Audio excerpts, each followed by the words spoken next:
Salut à toutes et à tous et bienvenue sur l'Ultra Endurance Podcast. Alors pour ceux qui ne me connaîtraient pas et qui me découvrent aujourd'hui, je suis Guillaume Klein, coach et athlète d'Ultra Endurance et j'accompagne à distance des sportifs dans l'accomplissement de leurs différents projets, que ce soit sur le plan de l'entraînement, de la nutrition ou encore de la préparation mentale. Et dans tous les podcasts, vidéos YouTube, articles de mon site internet que j'ai pu créer, on évoque tous ces sujets-là. Et je vous invite d'ailleurs à aller consulter ou reconsulter les contenus déjà publiés. Vous trouverez certainement des réponses à toutes vos questions. Aujourd'hui, un podcast au format interview où j'ai le plaisir de recevoir Nathalie Bayon. Donc pour ceux qui ne la connaîtraient pas, c'est une des meilleures athlètes en ultracyclisme. Elle a fait de nombreuses performances sur les courses les plus reconnues, mais aussi elle a fait de nombreuses aventures. On va bien évidemment parler de son côté performance, de ce qu'elle met en place au quotidien, de ce qui l'anime en tant qu'ultracycliste, mais aussi et surtout, on va revenir sur un petit peu l'envers du décor, chose qu'on ne parle pas forcément, c'est-à-dire la recherche de partenaires, la recherche de sponsors. Elle a un projet global en fait de professionnalisation, donc ce qu'elle a mis en place au fil des années pour pouvoir justement vivre de sa pratique, mais aussi un petit peu les effets négatifs qu'on peut retrouver là-dedans, c'est-à-dire joindre sa vie d'athlète à ce côté professionnel, ce qui n'est pas toujours évident, les réseaux sociaux, etc. Donc comment elle imbrique tout ça dans sa vie pour faire de ce projet global quelque chose de viable. Donc c'est très intéressant, son témoignage aussi sur ce plan-là, elle va nous donner des conseils, etc. Donc c'est un épisode qui est vraiment très riche. Elle va aussi nous donner son avis sur comment elle voit l'ultra évoluer et comment elle l'a vu évoluer au fil de toutes ces années. Donc j'ai apprécié échanger avec elle. Je la connais depuis maintenant un petit bout de temps parce que à mes débuts dans l'ultracyclisme, je l'ai rencontrée notamment sur le Biking Man Corsica. Et après, on avait partagé un petit stage ensemble, organisé avec Stéphane Brognard en petit comité comme ça. Et on s'était réunis pour partager quelques jours de vélo, moi étant en préparation de ma première RAF 2500 et elle pour préparer ses diverses aventures. Donc ça a été toujours un plaisir. Et là, récemment, en fait, on s'est revus sur l'Ultra Bike France auquel j'ai participé. Donc, on s'est dit que ce serait peut-être intéressant de faire un épisode ensemble et donc ça s'est fait et j'en suis très content et vous apprécierez certainement son témoignage. Avant de rentrer dans le cœur de l'épisode, des petites nouvelles personnelles. Donc, pour ceux qui me suivent, et d'ailleurs, je vous invite à aller me suivre sur Instagram, c'est là où je suis le plus actif, où je partage mon quotidien, mes entraînements, mais aussi voilà, des conseils entraînement, nutrition, prépa mentale. Donc, n'hésitez pas à aller me suivre. Euh, et vous verrez que malheureusement, j'ai eu une petite problématique voilà, lors de ces 2 dernières semaines. Que je remette un petit peu le contexte, il y a un an, jour pour jour, là j'enregistre, on est le 13 novembre. Le 14 novembre 2024, donc l'année dernière, j'ai fait un gros accident de vélo. Donc dans mon ancienne région, dans les Alpes-Maritimes, j'ai chuté lourdement à haute vitesse dans un col, dans une descente de col. Et je me suis retrouvé failli perdre la vie ou l'usage de mes jambes. Donc j'ai eu un corset pendant 3 mois. J'ai eu voilà, fracture au poignet, fracture au crâne, de multiples contusions, etc. Donc ça a été difficile le cheminement. J'ai pas pu faire de vélo pendant 3 mois. Voilà, un chemin long de reconstruction qui m'a marqué quand même au fer rouge. Et on parle souvent du côté physique, mais le physique a été relativement vite dans cette récupération et dans ce cheminement. C'est pour ça que je vous invite à aller me voir sur Instagram ou les vidéos YouTube que j'avais faites sur le sujet et vous comprendrez ce qui m'est arrivé et le pourquoi du comment et ce que j'ai mis en place, etc. Mais on parle souvent du physique. Moi, pour moi personnellement, ça a été quand même relativement rapide. J'ai une hygiène de vie vraiment très cadrée où je fais voilà, j'équilibre mon alimentation du quotidien en fonction de mes entraînements, etc. J'équilibre mon sommeil, ma gestion du stress. Donc, je fais vraiment attention à tout ça. Donc, ça m'a permis vraiment de récupérer rapidement. Mais il y a le côté mental aussi qui met des fois un petit peu plus de temps. Et voilà, quand on se met dans un cheminement de guérison comme ça, bah, c'est pas toujours évident. Et ça a été une année dense finalement, puisque j'ai voilà, rapidement quand même repris le vélo au bout de 3 mois. J'ai participé notamment à la Race Cross Espagne. J'ai participé à une Race Cross France. J'ai participé à la Ride Cross à Gérone en Espagne. Et là, plus récemment, sur l'Ultra Bike France. Donc, il y a eu quand même quelques épreuves et j'avais réussi, là, dans ces dernières semaines, en tout cas, à retrouver un niveau, si ce n'est même dépasser le niveau que j'avais avant cet accident. Donc, vraiment très, très content. Et en fait, dans ma tête, c'était le but, c'était d'aller, en fait, jusqu'à la date, entre guillemets, anniversaire de cet accident, le 14 novembre 2024, et de faire une coupure que j'aurais choisie et non subie. Malheureusement, la vie en a décidé autrement et il y a 2 semaines, j'ai alors chuté bêtement. Et vous allez me dire, il n'y a jamais de chute intelligente, mais j'ai chuté en prenant une aspérité. J'ai perdu un petit peu le contrôle de ma main gauche sur le guidon, ce qui fait que je me suis retrouvé tout de suite par terre, mais directement sur la pointe du coude. Donc, en fait, pas d'autre contusion à part une petite pizza hématome, on va dire, sur le côté de ma hanche et voilà, une douleur au psoas, mais rien de trop, trop grave en soi. Malheureusement, le coude a tout pris. J'ai même pas d'égratignure aux mains, etc. Donc, voilà, c'est simplement le coude et le coude a explosé en fragments, en fait, au milieu. Et j'ai dû me faire opérer tout de suite dans la foulée. Donc, voilà, seulement presque un an après, à presque cette date anniversaire, il me réarrive ça. Donc, ça n'a pas été facile là, ces derniers jours, plutôt sur le côté psychologique et mental. J'avais même de la colère parce que physiquement, oui, je me rassure en me disant que c'est beaucoup moins grave que l'an dernier, mais finalement, ça m'atteint un petit peu plus psychologiquement. Mais voilà, je fais toujours l'analogie avec l'accompagnement que je fais avec les athlètes que j'accompagne sur justement le côté préparation mentale. Et j'essaye de mettre tous les outils à disposition que j'ai pour dépasser cet événement-là. Je suis bien entouré, notamment par ma famille proche et mes parents. Donc, je remercie encore une fois, hein, je les remercie grandement. Ma maman qui est toujours là pour m'épauler dans les moments difficiles. Donc, ça, c'est ouais, de pouvoir compter sur ça, c'est vraiment une grande force. Et bien sûr, toute la communauté, mais aussi la trentaine d'athlètes que je coach qui me soutiennent beaucoup. Donc, ça m'aide à surpasser ça et à surmonter cette épreuve-là. Mais voilà, il faut un petit peu plus de temps, on va dire, sur le côté psychologique.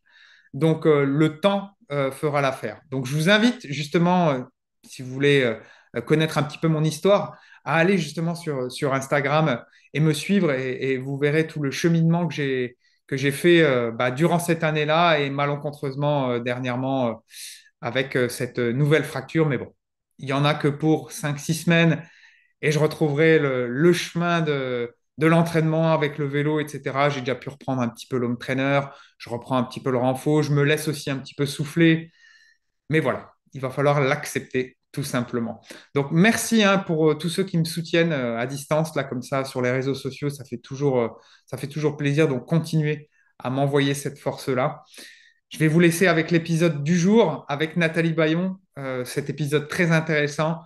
J'ai pu remarquer aussi que beaucoup écoutent les podcasts, suivent les vidéos YouTube, etc., mais ne sont pas forcément abonnés. Sachez que voilà, c'est gratuit, donc abonnez-vous tout simplement. Ça permet de récompenser un petit peu le travail qu'on effectue parce que ça prend du temps à créer du contenu comme ça. Et si on veut attirer voilà, de nouveaux invités, etc., la visibilité, ça fait partie du jeu. Et donc, avoir une communauté derrière qui soutient et qui s'abonne, qui like, qui partage, qui commente, voilà, vous, ça vous coûte rien. Vous avez du contenu gratuit à disposition. Donc, juste un petit like, un petit partage ou simplement s'abonner, ça fait grand plaisir. Voilà. Je vous laisse avec l'épisode du jour. N'hésitez pas, comme toujours, à me faire des retours. à me partager des idées de sujets que vous souhaiteriez que je traite parce que je veux vraiment qu'on fasse de ce podcast, de ces vidéos YouTube, un outil participatif. Et puis je vous dis à très bientôt. Salut. Bon bah salut Nathalie. Et puis merci de venir me rendre visite sur le podcast. Bon, on se connaît un petit peu quand même depuis maintenant un petit bout de temps parce que c'était lors de moi, ma préparation de ma première RAF 2500. Et toi, tu préparais d'autres aventures encore. Depuis, tu en as fait beaucoup, beaucoup en tant qu'athlète, mais aussi en tant qu'aventurière. Donc, bah, je vais te laisser te représenter pour ceux qui ne te connaîtraient pas, parce que, bon, tu es quand même connu dans le milieu depuis toutes ces années. Et donc, comment aujourd'hui, Nathalie, tu te présenterais? Est-ce que ce serait plutôt une athlète à la recherche de la performance absolue ou plus une aventurière cycliste qui aime prendre du plaisir ou allier un petit peu les deux? Explique-nous un petit peu tout ça. Salut Guillaume, ben, merci déjà de m'inviter sur ton podcast.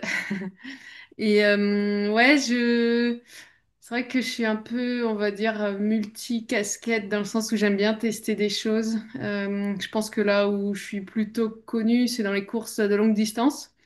Mais voilà, j'ai fait aussi des formats plus courts. Alors plutôt là, niveau amateur, mais voilà, par exemple, étapes du Tour, enfin voilà, des cyclosportifs d'une journée. Euh, 24 heures aussi, tu avais fait, non? C'est ça? Ouais, les 24 heures du Record Mans où féminin. j'avais pris le record féminin, ouais.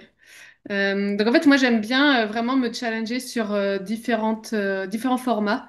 Je fais de la route, du gravel, du VTT, plutôt orienté quand même longue distance. C'est vrai que j'ai quand même ouais, cette appétence pour les longues distances. Parce que j'aime bien le côté aussi découverte, mais c'est vrai que j'aime bien aussi la performance. Donc voilà, je suis un petit peu entre ouais, athlète. Bikepackeuse, je me définirais, je sais pas trop comment je me définirais en fait. Je sais pas si je rentre spécialement dans une case, ouais, plutôt cycliste longue distance quand je dois me définir. Mais voilà, je fais aussi du voyage à vélo de façon plus lente, je fais aussi des défis un peu plus courts. Euh, je fais aussi un peu de création de contenu, comment? Je suis aussi entrepreneur parce que bah, pour vivre du vélo, j'ai dû créer mon entreprise et voilà, je fais différentes activités liées à ça. Euh, voilà. Donc tout tourne autour du vélo dans ta vie quand même, quoi, on va dire. Ouais, c'est ça maintenant, depuis quelques années. Alors à la base, j'étais ingénieure en développement logiciel. Et après, avec le Covid, c'est vrai que j'ai eu la chance, enfin, au début, c'était pas tellement une chance, ça venait plutôt d'un mal-être suite au confinement et toutes les restrictions, où je retrouvais plus trop mon équilibre entre vie pro-perso. Ma vie perso, c'était quand même beaucoup de vélo. Et donc là, il y avait plus tellement la possibilité de faire ça. Euh, donc, euh, donc voilà, un petit peu un petit épisode dépressif où je me suis un peu remise en question. Et en même temps, je commençais à avoir de belles performances sur la longue distance, à me faire remarquer. Euh, j'ai eu un premier sponsor financier qui m'a contacté. Moi, en même temps, j'étais en train de me dire, j'ai envie de me reconvertir, mais je sais pas exactement dans quoi. J'aimerais bien quelque chose dans le sport, mais j'avais pas forcément une idée très précise. C'est à Et l'époque-là que c'était connu, quoi, en gros, en enfin, post-Covid, où on avait fait même des stages avec Stéphane Bognard, etc. C'était un peu à cette période-là où tu te cherchais justement entre ton parcours pro et devenir vraiment, essayer de professionnaliser ta pratique dans l'ultracyclisme, quoi. Oui, après c'était plus un rêve. Je savais, enfin, je m'imaginais pas vraiment pouvoir vivre de ça. Même si c'est vrai qu'avec l'exemple un peu de Stéphane Brognard que j'avais rencontré à cette époque et tout ça, ça me donnait quand même un petit peu un espoir, on va dire. Mais c'était pas quelque chose. Je m'imaginais que c'était pour les autres et voilà, j'avais du mal quand même à concevoir que je puisse vraiment faire ça. Bah finalement, ouais, ça a été je pense, premier sponsor. À la fois ce moment difficile avec les confinements Et ce premier sponsor à qui j'avais rien demandé, qui m'a contacté et qui m'a proposé de l'argent, qui a fait que je me suis dit, ah bah, il y a peut-être quelque chose à faire là-dedans. Bon, ça n'a pas été non plus très linéaire, hein, c'est pas tout de suite, voilà, quand je dis il y avait de l'argent, c'était pas un salaire, j'étais loin d'en vivre, hein, mais ça m'a quand même peut-être mis une petite étincelle qui m'a permis de démarrer, de me dire il y a peut-être quelque chose de possible là-dedans, au moins partiellement. J'avais quand même aussi la possibilité, comme je disais, avec mon métier d'ingénieur, de me dire bah, peut-être je peux aussi mettre en freelance là-dedans et faire l'été un peu plus d'activité dans le vélo, l'hiver un peu plus d'activité freelance en informatique. Voilà, donc j'avais plein de possibilités en fait. Et c'est vrai que maintenant, je suis plutôt à 100% dans le vélo et voilà, j'en profite tant que ça dure et peut-être que ça durera toujours, mais il faudra que je me réinvente et évidemment, voilà, ce qui marche aujourd'hui marchera peut-être plus d'ici quelques années. Ouais, parce qu'il y a au-delà du caractère enfin, purement et simplement financier, tu as aussi des partenaires sur le plan matériel, nutrition, qui t'accompagnent. Donc automatiquement, ça t'enlève une charge financière pour toi aussi, du coup. Oui, voilà, en fait, bah, disons que j'ai plus de matériel. Là-dessus, je suis plutôt bien soutenue sur tout ce qui est matériel. Euh, Mais oui, après, à côté financier qui est un peu plus compliqué. En France, je pense que le sponsoring, c'est un peu moins répandu. Surtout, enfin voilà, c'est un peu moins peut-être les athlètes et un peu plus les influenceurs qui, euh, qui, Ouais. ouais, qui sont soutenus. Donc, mais non, non, au niveau enfin voilà, c'est aussi parce que j'ai une assez grande communauté sur Instagram qui me permet aussi d'avoir ces soutiens-là. Euh, mais ouais, après, voilà, ça me suffit pas pour en vivre le sponsor pur. Donc, je fais d'autres activités dans le vélo. J'accompagne un petit peu des gens sur des stages. Je fais des conférences. Je fais des articles de blog. Là, je travaille cette année pas mal avec des offices de tourisme pour promouvoir des territoires. Je suis ambassadrice pour plusieurs structures, par exemple l'école du vélo de Grenoble. Voilà, donc tout ça cumulé, ça me permet d'en vivre, quoi. À un moment donné, tu voulais faire un petit peu de coaching, c'est toujours dans les tuyaux ou pas du tout, ou tu as laissé ça un peu de côté? Si, si, ouais, enfin, j'aimerais bien aussi accompagner des gens. J'ai de plus en plus d'opportunités là-dessus. Bah, par exemple, il y a une agence de voyage qui m'a proposé d'accompagner des femmes là sur un voyage à vélo au Maroc. Donc, voilà, pour l'instant, je développe pas encore trop ça parce que j'ai d'autres choses à côté. Mais oui, c'est quand même des choses à la fois le coaching. Et l'accompagnement, c'est quelque chose que j'aimerais un peu plus développer quand j'aurai peut-être un peu moins de courses. Ouais. Parce que c'est entre guillemets, toutes les courses, les aventures, etc., c'est ce qui te donne aussi cette visibilité-là et qui attire justement enfin, les sponsors, les partenaires, etc. Donc, tu es entre guillemets un petit peu obligé aussi de continuer sur cette voie-là, mais de ne pas délaisser aussi le côté professionnalisation. C'est difficile des fois, je pense, de trouver l'équilibre quand même entre tout ça. Oui, oui, bah c'est vrai que c'est pas forcément évident. Et pour le moment, disons que j'ai pas un business model très précis. Là, je suis un petit peu aux opportunités. Je teste différentes choses, voir ce qui me plaît. Donc c'est pour ça là j'ai plein de choses à droite à gauche. Je fais beaucoup de choses, mais je commence à avoir peut-être des idées un peu plus précises de ce que j'aimerais faire. Euh, Mais c'est Peut-être aussi. difficile quand même parce que enfin, c'est une discipline entre guillemets qui est jeune dans ce processus de professionnalisation. Et tu es obligé, entre guillemets, de te diversifier un petit peu sur plusieurs points parce qu'en fait, il n'y a pas un modèle exact et un modèle unique, justement, dans ce que tu recherches de faire. Et c'est à vous, entre guillemets, les pionniers qui se professionnalisent comme ça, de montrer un petit peu la voie. Ce sera peut-être dans une dizaine d'années plus cadré et plus structuré aussi. Oui, je pense que ça suit un peu la même évolution que le trail, ultra trail, hein. Ça va sans doute se professionnaliser. Il y aura peut-être des personnes qui auront la chance d'avoir des sponsors et un salaire qui leur suffira. Et puis d'autres, comme on voit aussi dans le trail, qui ont un job à côté. Euh, où on voit beaucoup d'athlètes qui font du coaching, justement. Donc voilà, il y a énormément de possibilités. C'est vrai que moi, là, j'ai la chance ouais, d'avoir fait des rencontres avec pas mal de personnes qui ont des projets intéressants et qui m'ont intégré dedans. Donc il y a les terrasses du lac où je suis sur les stages. Euh, il y a, bah, comme je disais, là, une agence de voyage. Alors, c'est pas encore sorti officiellement, donc je sais pas si je peux donner le nom, mais voilà, pour faire, pour accompagner des femmes sur un voyage au Maroc. Euh, ouais, il y a là, Paris Rando Nature qui m'a demandé d'être ambassadrice. Il y a des événements pour lesquels aussi je suis ambassadrice depuis pas mal d'années. Par exemple, les cyclos Les Copains d'Ambert. Voilà, donc toutes ces choses-là, c'est ouais, c'est plutôt cool, ça me plaît.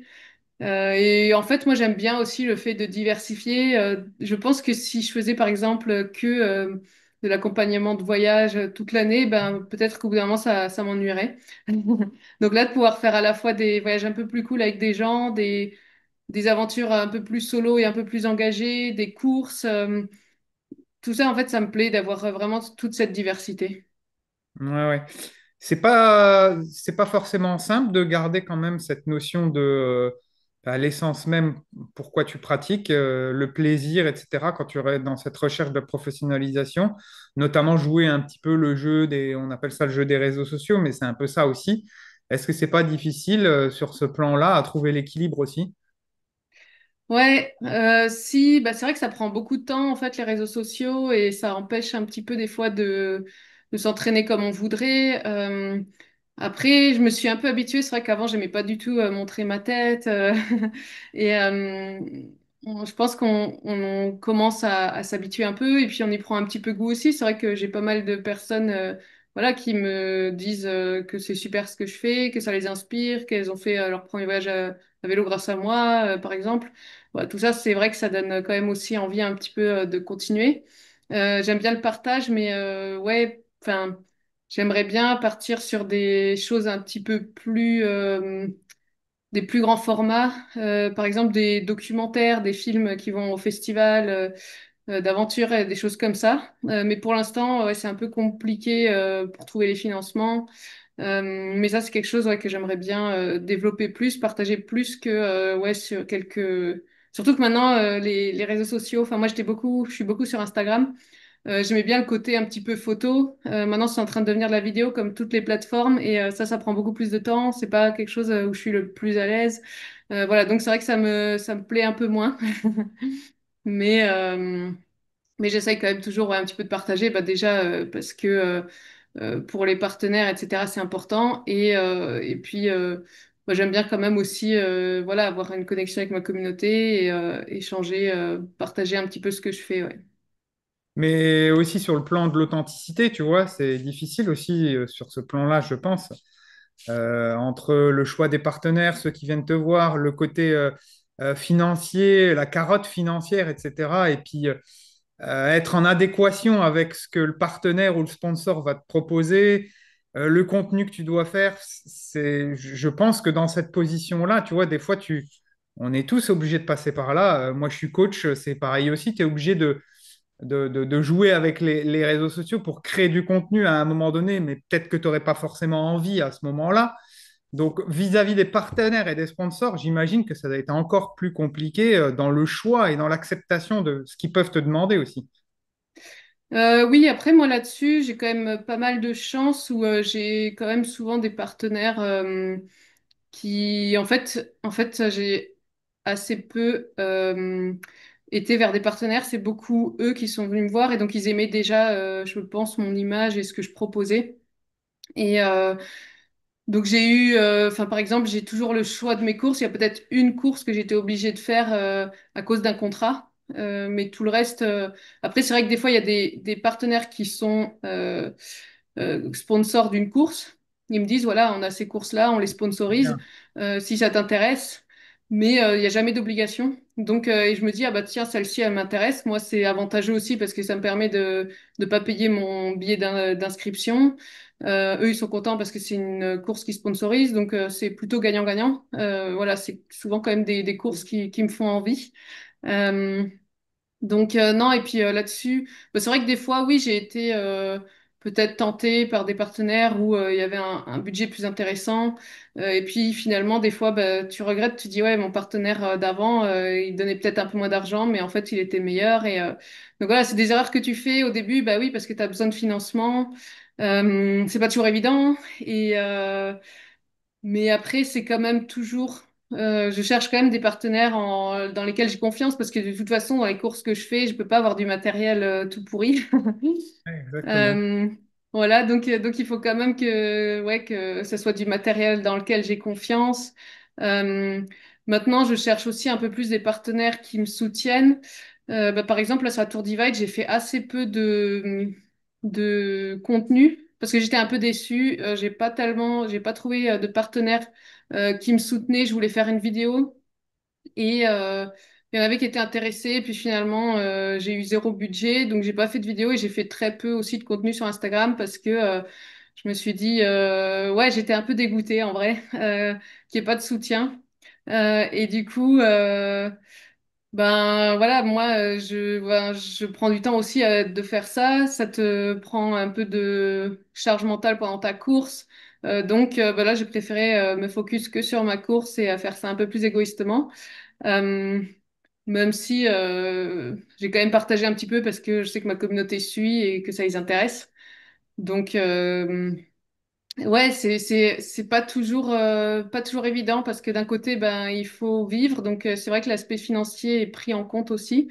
Mais voilà, je veux mettre en avant quand même des marques qui me plaisent et c'est pour ça aussi que maintenant j'ai assez peu de sponsors et que j'essaye aussi de gagner ma vie différemment, comme je disais là avec les offices de tourisme, des choses comme ça. Et puis là, j'ai de plus en plus aussi de partenaires qui sont plus sur le test, la conception. Donc on va pas forcément me demander, enfin, un peu de visibilité, mais ça va être plus des retours produits, des tests produits, et ça me plaît plus. Donc là, j'avais un partenaire sur des sacoches, partenaire local sur Grenoble. Bon, ils les ont pas encore sortis, donc pareil, je sais pas trop si je peux dire le nom, mais bon, malheureusement, les prototypes étaient pas prêts, j'ai pas encore pu tester, mais voilà, ça c'est un projet qui me plaît bien de pouvoir vraiment démarrer une marque, enfin aider une marque à démarrer des sacoches bikepacking ou voilà faire des retours utilisateurs, faire des tests. Un petit peu poussé parce que je fais moi en un an, c'est peut-être ce qu'une personne lambda ferait en Ouais. 5 10 ans. C'est un Donc, laboratoire. ouais, c'est ça. Et ça, je trouve ça plus valorisant que juste montrer un produit sur Instagram. Après, moi, j'avais pas mal de partenaires. Par exemple, le vélo, ben, j'ai pas besoin de dire waouh, regardez ce vélo, achetez-le. Enfin, je roule juste avec et on le voit énormément sur les réseaux. Et puis après, j'ai des demandes. Hein, les gens, ils voient ce que je fais, donc ils se disent, ben si voilà, si le vélo il tient la route avec ce qu'elle fait, c'est que ça doit pas être si mal. Donc après, voilà, c'est vrai que je suis plus à l'aise avec ces choses-là où en fait, il n'y a pas tellement besoin de faire de la publicité, trop publicité, quoi. C'est des produits que j'utilise, on le voit. Après, les gens qui sont intéressés, ils viennent me poser directement des questions sur le produit et je peux leur dire, voilà, c'est bien pour ça ou il y a peut-être ce défaut-là ou cette problématique-là selon ta pratique. Enfin, voilà, j'ai eu quand même la chance de tester énormément de matériel différent et donc c'est vrai qu'au niveau des retours, je peux faire quand même pas mal de retours. Ouais, Donc, du coup, c'est quoi un peu la liste de tes partenaires et sponsors là aujourd'hui? Tu peux les citer, hein? ouais et ben là, je suis avec Taïfin. Ouais, Ouais, il y a InWild, il y a Morten. d'accord. Euh, ouais. Euh, Bon, après, il y a l'école du vélo de Grenoble. Ça, je suis ambassadrice. C'est pas forcément un sponsor, mais c'est quand même un partenariat que j'ai avec eux. Il y a Thrive, une appli d'entraînement. Euh, Sur le vélo, voilà. c'est quoi? Et ben là, j'ai pas de partenaire vélo. Ah, t'as pas de partenaire vélo, d'accord. Non, non, ben en fait, j'étais avec Liv ces dernières années et Ouais. normalement, ça devait continuer. Et je sais pas, je les avais rencontrés au Rock d'Azur, ils étaient partants pour re-signer. Enfin, ils m'avaient dit, on t'envoie un contrat, tout ça. Et puis finalement, fin d'année, début d'année, pas de nouvelles. Je leur envoie un mail et puis ils me disent, bon, ben, coupe budgétaire, on peut pas continuer. Donc voilà, un peu déçu. Puis ben, j'ai pas cherché spécialement d'autres marques parce que voilà, l'année avait déjà débuté, donc je pense que les sponsors étaient déjà pris. Finalement, j'avais mes vélos qui m'allaient plutôt bien, donc voilà. Ok, ok. Euh, on va venir à la fameuse course que tu as, enfin, que t'en as gagné de nombreuses, mais je veux dire, il y en a une qui est quand même relativement marquante et tu nous vas nous l'expliquer. C'est le Tour Divide. Donc, rappelle-nous ben, déjà quand c'était et surtout les mensurations de la bête, parce que rien qu'à énumérer les chiffres, ça fait peur. Ouais. Alors, c'était le 13 juin, 4400 km de VTT à travers les États-Unis, avec un départ au Canada quand même, jusqu'à la frontière mexicaine. C'est technique Et ou ça reste assez roulant quand même? non, c'est quand même assez roulant, parce que moi, j'ai pas un niveau hyper technique en VTT, donc sinon, je pense que je serais peut-être pas partie là-dessus. Globalement, en fait, on va dire à 95%, c'est roulant. Et après, il y a 5%, c'est vraiment l'horreur totale. Mais c'est pas forcément dans le sens où c'est technique, mais ça va être des murs où dans tous les cas, tu es obligé de pousser, quel que soit ton niveau technique, en fait. C'est des passages qui passent pas forcément en VTT. Il y a peut-être maintenant, ils ont rajouté une partie qui est un GR en réalité. Enfin, je sais pas comment ils appellent ça là-bas, mais qui est un sentier de randonnée à la base. Et ils ont rajouté cette partie, et je crois que c'est la partie où j'ai vraiment été la plus lente. Et là, peut-être que si tu as un bon niveau technique en VTT, tu avances plus vite, mais quand ouais, c'était vraiment sur la fin. Donc quand tu es déjà fatigué, que tu as les bagages et tout. En fait, ouais, il y avait des passages aussi qui n'étaient pas hyper techniques sur cette partie-là, mais qui étaient au bord d'un ravin, d'un précipice un peu. Et quand tu es fatigué et tout, tu dis la moindre erreur, t'as pas envie de tomber. Donc c'est vrai que sur cette partie, j'étais un peu plus lente et un peu plus prudente. Mais globalement, non, c'est assez peu technique. Et c'est en termes de dénivelé, il y a 60 000, je crois, c'est ça, hein? Ouais, c'est ça. Ok, ok.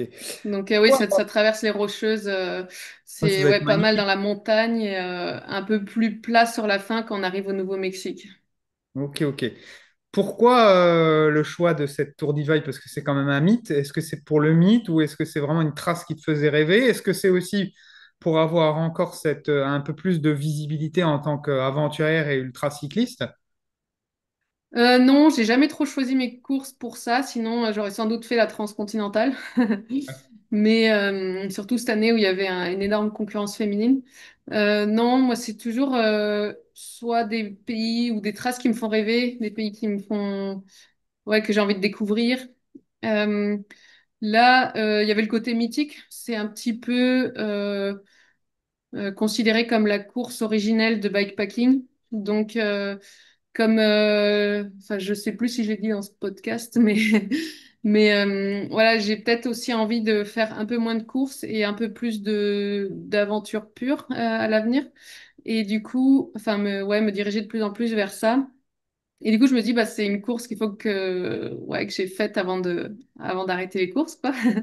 Et après, j'ai aussi toujours un peu cette recherche de nouveautés, à la fois bah, ouais, dans les courses, dans le sens où j'avais jamais été aux États-Unis, donc c'était une belle découverte, et dans les challenges. Et donc là, eh ben, au début, j'étais partie plutôt sur des courses 1000 km sur route. Après, j'ai commencé le off-road. J'avais fait la Silk Road Mountain Race parce que je voulais découvrir un peu bah, à la fois le Kyrgyzstan, mais aussi faire une course en VTT, donc dans des parties un peu plus isolées. Euh, J'étais partie ensuite sur les 24 heures du Mans pour tester un format de course comme ça. Sur ensuite une traversée, record traversée d'Europe, où voilà, il y a des défis encore un peu différents. On est tout seul contre la montre et il faut faire son propre parcours, etc. Pas mal de recherches. Et donc bah là, c'était un petit peu la distance. Ouais, j'avais jamais fait aussi long en VTT. Donc il y avait ce côté-là aussi. Et puis j'avais un peu peur. Je me dis, est-ce que enfin, Ça je te pensais pas que challengeait, j'ai... Comment? ça te challengeait, quoi, par rapport à d'autres courses Oh. qui, tu t'étais sûr d'aller au bout. Là, peut-être 4400 Ben, en fait, km de ouais, VTT. je me suis pas dit que je pourrais pas aller au bout. Parce que si je prends le temps, je pense, à part, voilà, on sait jamais, hein, il peut y avoir un Oui. problème mécanique, mais ça peut même être sur une course plus courte de 1000 bornes. Il peut y avoir un problème mécanique ou physique qui fait qu'on peut plus avancer, même si pour l'instant ça m'est jamais arrivé. Euh, mais c'était plus sur le côté ennui en fait. J'avais peur de, voilà, est-ce que mentalement je vais tenir, dans le sens où est-ce que ouais, je vais réussir à faire la course jusqu'au bout en mode course quoi. Ouais, parce que là, on parle de. Alors, pour rappel, hein, tu gagnes la catégorie féminine, mais rappelle-nous, tu mets 16 jours, c'est ça? Ouais, c'est ça, 16 jours et 10 heures peut-être, Ouais, 10 voilà, heures c'est ce 17 que minutes je j'ai. crois, quelque Je chose comme vois. ça. Donc, c'est ouais, c'est quand même relativement long en termes enfin, de temps, tu vois. Donc, effectivement, est-ce que tu as eu justement des phases d'ennui ou pas, ou est-ce que ça a été linéaire quand même tout le long comme ça? En fait, ça a été parce qu'il y a à la fois une assez grande diversité de paysages. Évidemment, il y a toujours des moments un peu plus longs et difficiles. Je pense notamment, il y a eu dans le Grand Bassin une partie où je pensais aller mettre peut-être 4 heures et puis finalement il y avait un énorme vent de face, j'ai dû en mettre le double, j'avais un manque d'eau, il y avait des passages très beaux et puis d'autres passages après un peu monotones. Donc ça a été un peu difficile. Mais je pense que je m'étais préparée mentalement dans le sens où je me suis dit, il y a des passages qui vont être longs, où je vais m'ennuyer, et du coup, ça a été. Contrairement peut-être à la course dont je parlais au Kyrgyzstan, où je pensais être émerveillée à chaque virage. C'était un très beau pays, mais je pense que j'avais peut-être trop d'attentes. Et donc, il y avait des parties, par exemple, une vallée de 200 km qui changeait pas trop. En VTT, à 4000 mètres d'altitude, etc., ben, 200 km, ça fait la journée. T'as une journée où le paysage il change pas trop, où tu passes ta journée à, pareil, à rouler avec un vent de face et pas avoir de paysage très différent, ben c'était un peu long, où je me suis un peu ennuyée. Et là, ouais, là le fait que j'étais préparée mentalement, bah, déjà ça a aidé. Et puis ensuite, j'avais aussi préparé pas mal de, téléchargé pas mal de podcasts sur mon téléphone, ce qui m'a permis, voilà, quand c'était un peu moins stimulant visuellement, ben, je pouvais me stimuler par l'écoute de podcasts. Ouais, et puis il y avait aussi le côté là, du coup, compétition, parce qu'il y a quand même, il y a quand même du niveau sur cette épreuve-là. Et c'était assez relevé pour toi. Et jusqu'au bout, t'étais pas sûr d'arriver première femme, quoi, tu vois. Alors, la première semaine, non. Après, quand même.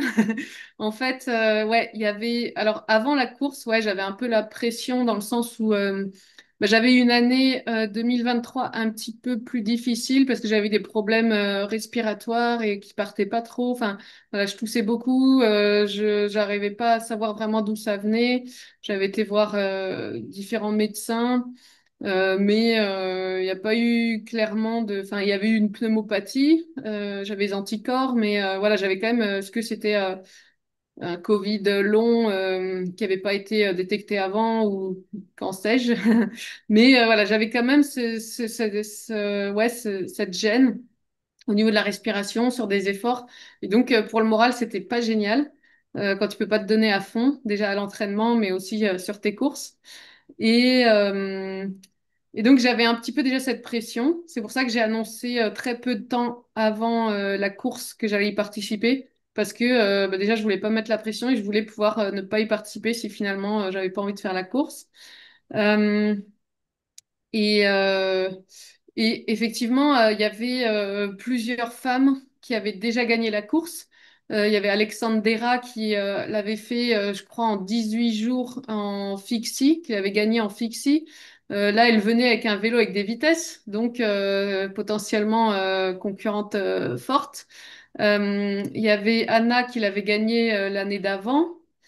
Et surtout, il y avait Lyle Wilcox qui l'a déjà fait 6 ou 7 fois. Alors pas tout le temps en course, mais des fois en ce qui est appelé time trial, donc en solo. Tu peux le faire un peu quand tu veux dans l'année.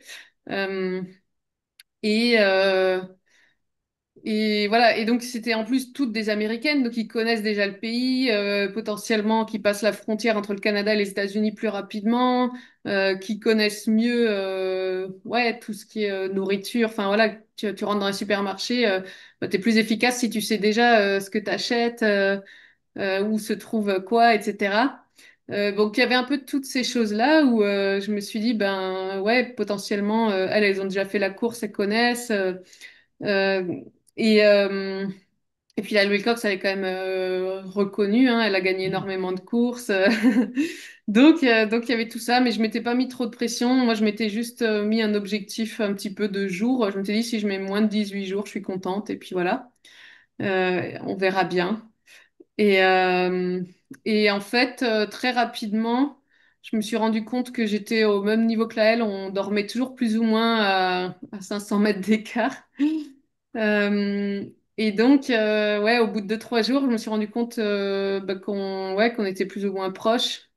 Et donc, ouais, j'étais hyper focus. Je crois que j'ai jamais été aussi focus sur une course, surtout pendant aussi longtemps, où, ouais, où j'étais juste ouais, concentrée sur la course, quoi.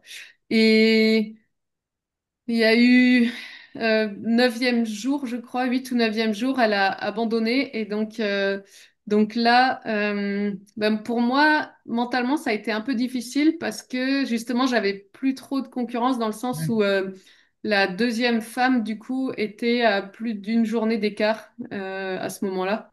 Non, mais il peut se Euh, passer n'importe quoi quand même, quoi, sur oui, aussi. bien sûr. Oui, oui, il peut se passer n'importe quoi, mais je veux dire, tu as quand même un peu moins de pression Oui. quand tu as quelqu'un qui est tout le temps à moins de 100 km d'écart ou moins de 50 km d'écart que quand tu as quelqu'un qui est ouais, à plus de 24 heures d'écart.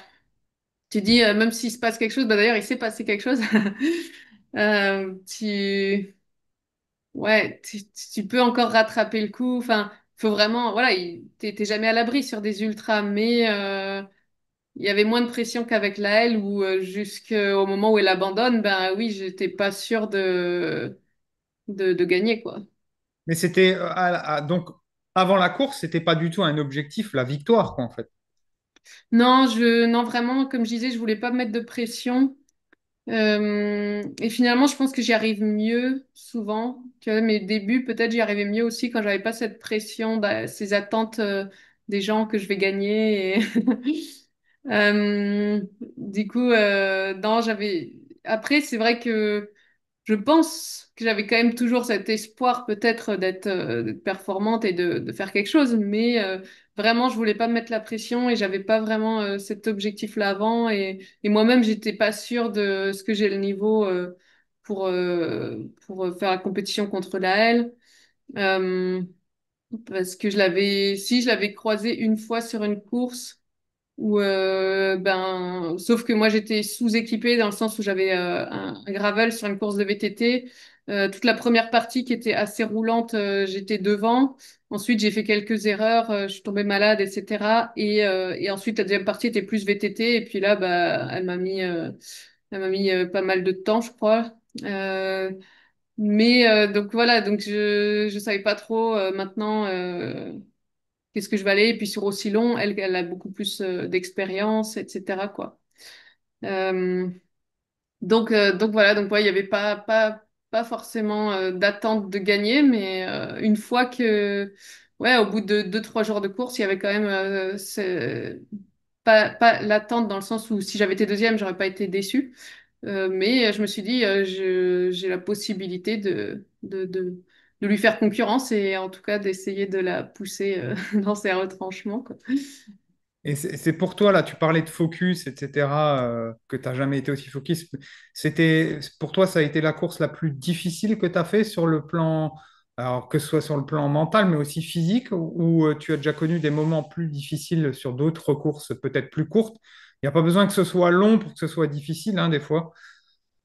Ouais, non, justement, je pense que plus c'est long, plus physiquement c'est facile. Enfin, ça dépend, mais je veux dire musculairement, c'est sûr que t'es pas des hautes intensités. Euh, Ça va être plus, tu peux avoir, oui, des douleurs, peut-être. Non, une où j'ai eu vraiment mal, c'était, il y avait eu la Billard Ultra Race, donc sur le papier, pas une des courses les plus dures que j'ai faites, hein, c'était Mais je l'ai 1200 faite aussi. kilomètres. C'est pas Ouais. simple, hein, la Bosnie, hein, c'est dur, hein. Ouais, mais je veux dire, tu vois, sur le papier, c'était pas une des plus dures, mais le truc, c'est que j'avais eu un nouveau vélo qui avait été fait sur mesure et tout, qui était très bien. Sauf que bah, c'était la pénurie, c'était 2021. Il y avait la pénurie des pièces, etc. Donc j'ai reçu le vélo pas si longtemps avant la course. Je l'avais pas testé avec les prolongateurs. J'ai pris les prolongateurs sur la course. Et si tu veux, j'étais assise différemment sur mon vélo que d'habitude. Et du coup, douleur de selle horrible. Donc j'ai quand même terminé et gagné la course mais vraiment ça là ça avait été vraiment très très dur physiquement sur la fin je pouvais même plus rouler enfin j'étais assise à moitié sur la selle et à moitié dans le vide parce que j'avais trop mal, j'avais mis mon bœuf dans mon cuissard, enfin là, j'avais essayé pas mal de techniques pour soulager ça mais non, non, franchement, j'ai eu des courses beaucoup plus difficiles sur un peu tous les points de vue. Je pense, bah, pareil, le Kyrgyzstan, c'est plus court, mais c'est plus difficile dans le sens où t'as vraiment, t'es à plus de 4000 mètres quasiment tout le temps. Donc déjà, il faut même se préparer avant, venir un peu avant pour s'acclimater. Il y a toutes les conditions météo. C'est encore plus dur. Alors là, c'était quand même dur aussi des fois de trouver à boire et à manger dans le sens où des fois, t'as 200 kilomètres sans rien, mais peut-être j'étais un peu plus habituée. Voilà, j'avais quand même prévu, j'avais tout le temps des stocks, etc. Donc, je dirais que là, ouais, la difficulté, c'est peut-être un peu plus la longueur, mais c'est pas quelque chose qui me fait très peur. Ouais, non, mais parce que tu vois, tu as certaines personnes, ils vont préférer plutôt se faire mal physiquement, on va dire, sur quelque chose de plus court, mais eux, tu vas leur dire, ben, tu dois faire 16 jours sur ton vélo. Voilà, c'est plus de la résistance, on va dire, oui, certes physique, mais il y a aussi cette résistance mentale que tu dois acquérir au fil des années. Et ça, je pense que c'est pas donné à tout le monde quand même. Et tu vois, quelqu'un peut être très bon sur un format beaucoup, beaucoup plus court. Mais à l'inverse, sur quelque chose de très très long comme ça, il y a de multiples facteurs qui rentrent en jeu. Et le côté résister à la douleur sur aussi longtemps, etc., bah ça, c'est plus compliqué, je pense. Ouais, je pense que c'est plus mentalement bah, c'est ça, de tenir, de pas abandonner, parce qu'il y a des phases, tout le temps des phases un peu down, où c'est plus dur, où tu te demandes ce que tu fais là, pourquoi tu fais ça, et c'est vrai oui, il faut réussir à gérer ces phases-là pour. Comment tu les gères, toi, ces phases-là, quand tu te dis, oh, j'en ai marre, c'est trop long, qu'est-ce que tu te dis dans ta tête ou quels sont un peu tes outils pour dépasser un peu ces phases-là? Euh, Mais je pense déjà, je suis très têtue. J'ai du mal à abandonner. Euh, ouais, j'ai jamais abandonné sur un Pourquoi? ultra. Quoi, peur de l'abandon ou Je c'est un pense amour pour que, toi? je pense que c'est ou envie de me dire que j'en suis capable. Ouais, je sais pas trop. C'est que si je peux continuer, ben pourquoi arrêter? Tu vois, enfin, je sais pas. Peut-être je me suis engagée sur cette chose-là et ben. Il faut que je la termine, même si des fois, peut-être, ça serait pas forcément nécessaire. Euh, mais je pense que c'est plus, ouais, peut-être pour prouver que j'en suis capable et peut-être même si j'ai plus forcément besoin de me le prouver maintenant. Prouver un petit peu Mm. aux autres aussi, tu vois. Moi, je suis dans ce cas-là quand même. En fait, j'ai pas envie d'abandonner une course parce que bah, je sais que, tu vois, je coach des athlètes, je dois être un petit peu l'exemple de ce que je prodigue. il y a quand même on se met une pression en se disant qu'il y a une attente des réseaux sociaux, etc. Alors que, entre guillemets, 3 jours après, tout le monde s'en fout, hein. Mais globalement, ça peut jouer aussi dans la balance. Et c'est ce que je dis aux athlètes Mais que j'accompagne, c'est qu'il n'y a pas de bonne ou de mauvaise raison. Il n'y a pas de petite ou de grande raison pour se mettre dans un focus. Je veux pas abandonner, quoi, tu vois. ouais, ouais, non, mais complètement, oui, je pense que ça joue le fait aussi que, oui, il y a des attentes des gens, aussi bien peut-être des proches que sur les réseaux. Et c'est ça, c'est peut-être pas l'image que j'ai envie de donner. Je sais qu'il y en a qui abandonnent facilement parce qu'ils veulent se préserver, ce que je comprends aussi tout à fait, hein. Moi, ouais, j'ai plutôt cette image de peut-être résilience et je vais au bout de ce que j'ai entrepris. Peut-être que oui, peut-être je me mets un peu la pression pour ça. Euh, mais je pense que aussi par rapport à moi-même, euh, C'est une force, justement, tu vois.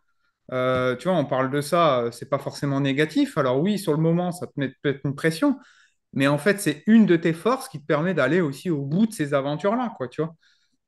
ouais, ouais, ben ouais, je sais pas, c'est, c'est, je pense dans mon caractère. Ben, je pense justement à cette course dont je parlais avec Laëlle, c'était la Trans-Balkan Race, où où sur la fin, bah ouais, j'avais pas le vélo approprié, ouais, j'étais malade, j'avais fait une intoxication alimentaire, etc. Et donc là, je m'étais dit, ouais, pourquoi je continue? Enfin, je prends plus trop de plaisir alors que je pourrais juste le faire en mode cool et en profiter plus. Mais oui, il y avait un petit peu cette pression, je pense, où j'avais parlé peut-être dans une story de oh là là, pourquoi j'abandonnerais pas et en fait, j'ai eu pas mal de messages sur les réseaux de gens, mais non, tu peux aller au bout et tout. Oui, je sais que je peux aller au bout, mais donc j'avais l'impression qu'il y avait quand même aussi cette attente de certaines personnes qui peut-être m'a mis un petit peu la pression, alors que bah, je pense que si j'avais abandonné, ils auraient compris aussi. Mais même vis-à-vis de moi. Je pense que j'ai utilisé une technique de coaching mental sans savoir que c'est du coaching mental au départ, parce que j'en faisais pas, enfin j'en fais toujours pas en fait. Mais entre-temps, je me suis un petit peu quand même renseignée sur certains outils et et donc j'avais un petit peu découpé ma course. Je m'étais dit bon, je vais au moins jusqu'au prochain checkpoint et puis à ce moment-là, je verrai si j'abandonne ou pas. Et puis ensuite, ah, bah, je vais au moins jusqu'à la prochaine prochain col et puis là je verrai et en fait je me suis mis des mini objectifs à chaque fois et ça fait que à la fin tu te dis bon bah maintenant sur une course de 1500 ou je sais plus combien elle faisait il reste 200 kilomètres, bah autant terminer. Et donc j'avais fait un petit peu ce mini découpage d'objectifs qui a fait que j'ai quand même terminé la course. Euh, ouais, ce qui permettait de se dire, bah, le challenge est un peu plus facile que si tu penses tout de suite aux 1000 kilomètres qui te restent, quoi. Exactement. Du coup, comme je le disais, tu gagnes enfin, la catégorie féminine. Qu'est-ce qui se passe dans ta tête comme ça quand tu sais que tu as gagné et que tu es à l'approche de la ligne d'arrivée?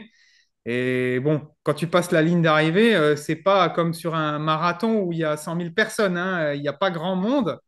Donc, quel est, toi, tu as un sentiment de satisfaction, de soulagement? Est-ce que tu es hyper euphorique, etc., sur les derniers kilomètres? Explique-nous un peu ça, quoi. Ouais, ben déjà, moi je m'attendais à arriver vraiment toute seule. Et j'ai quand même eu de la chance parce qu'il y avait pas mal de gars où on s'était croisés pendant la course. Il y en avait quelques-uns qui étaient arrivés un peu avant moi ou peut-être quelques heures avant moi et qui étaient restés attendre les participants suivants, dont moi. Donc j'avais quand même un mini comité d'accueil. J'avais aussi une fille qui était venue faire la surprise d'aller voir son copain à l'arrivée, qui était bah, arrivé aussi un peu avant moi et du coup elle avait ramené une bouteille de champagne, des fruits et tout, donc il y a eu quand même une petite fête on va dire à l'arrivée et ça c'était vraiment vraiment cool parce que non avant un peu avant l'arrivée j'avais pas spécialement d'euphorie, peut-être plus du soulagement et en même temps encore un petit peu de souci dans le sens où on arrive vraiment à la frontière mexicaine et il y a rien autour, enfin on arrive vraiment au milieu de nulle part.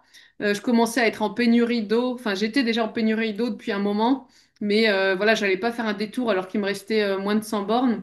Donc, je me suis dit, ben, je vais déjà jusqu'à la frontière, mais après, je vais encore devoir me taper peut-être 70 kilomètres, voire plus, pour trouver de l'eau. Donc, j'étais plutôt dans, dans ma logistique, plutôt que de fêter mon arrivée. Donc, dans Concentré. ma logistique de retour, ouais. Et, donc ouais, plutôt soulagée que ça se termine parce qu'après je passais un petit peu des vacances aux États-Unis, même si j'avais bien aimé ouais cette course. Euh, mais voilà, c'était vraiment cool d'avoir ce petit comité d'accueil. C'est vrai que c'était sympa de pouvoir fêter ça un peu avec d'autres personnes qui l'ont vécu. Et puis finalement, bah, d'avoir de l'eau sur place parce qu'il y a des gens qui en ont laissé. Enfin voilà, il y a les Trails Angels, on appelle ça. C'est des personnes qui viennent un peu soutenir les coureurs. Et donc ça, c'est super cool. Il y a un gars qui nous a ramenés à son ranch et en fait, tous les coureurs se rejoignaient là. On avait un peu des lits de camp, à dispo une douche, à manger tout. Donc tout le monde passe quelques jours là. Et donc au final, je me suis retrouvée avec les coureurs qui étaient déjà arrivés et dans une ambiance plutôt détendue. Donc c'est sympa. Mais après, moi, j'ai pas spécialement de sentiment d'euphorie. Ouais. Ouais, parce que en fait, je pense que tu as le temps de voir venir les choses. C'est pas comme une course, tu vois, Tour de France, tu arrives au sprint et tout. Je pense que là, tu as vachement d'euphorie parce que jusqu'au dernier moment, tu as un genre de suspense et puis tu as énormément ouais, d'endorphine parce que c'est un effort très intense. Là, c'est presque plus un voyage méditatif, même s'il y a de la performance. Euh, je pense que tu as un peu plus le temps de voir venir les choses. Mais il y a Mais quand même une forme d'accomplissement dans ce que tu as réalisé. Est-ce que tu es vraiment très fier de toi ou tu as tendance à trouver ça naturel en fait? alors pas naturel, parce que comme je disais, j'étais pas sûre de gagner, mais j'ai pas ce sentiment d'euphorie. Je suis plutôt, ouais, je suis contente évidemment, hein. Je suis contente, euh, mais je C'est pas pense la qu'après, course moi, où tu te dis je gagne et puis ça y est, j'arrête parce que c'est bon, j'ai fait tout ce que j'avais à faire. Tu sais, comme un rêve, quoi. C'était pas forcément un rêve en soi de faire cette course-là et de la gagner. Non, moi j'ai pas mal mes objectifs qui viennent un peu au fur et à mesure, et je dirais que le rêve à la base, moi, celle qui me faisait rêver et un peu peur, c'était la Silk Road Mountain Race. Parce que j'avais jamais trop fait de VTT, et que c'était vraiment une course quand même assez engagée en montagne et tout. Euh, Celle-ci, il y avait, comme je disais, un petit peu plus le défi de la distance, mais je me suis dit, c'est pas forcément non plus quelque chose que je connais pas du tout. Je suis pas dans l'inconnu. Et je pense que c'est aussi un peu ça, moi, qui me fait plus rêver, c'est de partir dans des choses inconnues. Et c'est aussi pour ça que je veux partir un peu plus sur le côté peut-être aventure. Euh, ouais, c'est vraiment toujours apprendre, me dépasser, si on peut dire ça comme ça. Ouais, être dans des situations un peu nouvelles et essayer d'en sortir. Donc, c'est ça Euh, qui te motive que forcément aller cocher un nom de course à ton palmarès. C'est plus le côté, entre guillemets, je suis capable de faire cette nouvelle trace-là parce qu'il y a cette difficulté-là ou il y a ce pays-là à traverser, etc. C'est plus ça qui va te challenger plus que le nom mythique d'une course, quoi. Ouais, exactement. C'est vraiment me dire. Après, ce qui est intéressant dans les courses mythiques, c'est qu'il y a plus de niveaux, donc c'est toujours intéressant aussi de se challenger avec d'autres personnes et ça permet, comme je disais là, de se pousser plus. Parce que quand là, elle était dans la course, comme j'ai dit, j'avais jamais été aussi focus et une fois qu'elle a abandonné, ben je me suis un peu relâchée, alors que je pense que j'aurais pu faire une meilleure performance finalement si elle était restée. Donc, c'est pas tellement moi le plaisir de battre d'autres personnes, mais c'est vrai que ça permet aussi de te pousser toi. Donc, c'est ça qui est intéressant aussi dans les courses. Mais c'est vrai que voilà, comme je disais, moi j'ai aussi envie de faire plus des aventures où là il y a d'autres challenges qui sont un peu différents. C'est bah ouais, se débrouiller. Par exemple, j'aimerais bien faire une aventure bike rafting. Je connais pas grand-chose au pack raft, donc c'est un mélange de pack rafting, c'est un genre de kayak gonflable et de vélo. Pour l'instant, je connais pas grand-chose au pack rafting et donc c'est ça que je trouve stimulant, c'est de se dire voilà, il faut que j'apprenne toute cette partie-là avec toujours ouais la composante vélo qui est quand même ma passion principale, mais et et ouais, partir un petit peu. Enfin voilà, c'est pas des aventures dans le sens où je fais des choses vraiment inaccessibles à la Mycorn, mais c'est des aventures à mon niveau où j'apprends des choses que moi je connais pas, où j'explore des pays que moi je connais pas, parce que maintenant quasiment tout a été exploré de toute façon. Euh, et c'est plus, ouais, c'est plus ça qui me plaît, je pense. Là, par exemple, la prochaine course que j'aimerais faire, c'est l'Iditarod. Parce que bah, pareil, c'est toujours plus isolé, c'est un environnement que je connais pas, donc vraiment en mode hivernal en Alaska, il faut un fat bike, il faut de l'équipement, enfin ouais, il y a tout à construire. Tout un processus que je connais pas. Enfin voilà, j'ai écouté déjà quelques podcasts là-dessus. Il faut faire attention, par exemple, à ne pas trop transpirer parce que bah, ça peut être problématique après. Donc faire attention justement de pas aller forcément trop vite. Enfin voilà, il faut vraiment, pareil, il peut y avoir des températures extrêmes au niveau du froid. Donc pour même dormir, te nourrir et tout, bah faut quasiment tout réapprendre. Et c'est vraiment ouais ce processus-là qui me plaît. De tester des nouvelles choses et toujours apprendre et me challenger, quoi. Donc c'est plus vers ça, là, enfin, tu le disais déjà avant, au-delà des compétitions et des courses aujourd'hui cadrées, on va dire, c'est plus vers le côté aventurière que tu veux te diriger plus que le côté compétitrice, alors du coup. Ouais, en ce moment, enfin pour l'instant, je suis un peu entre les deux. C'est vrai qu'il y a encore ce côté, il y a des compétitions qui me font encore envie. Je suis connue T'en as fait là-dedans, donc trop, en fait. C'est pour ça que tu les as. ouais, c'est ça.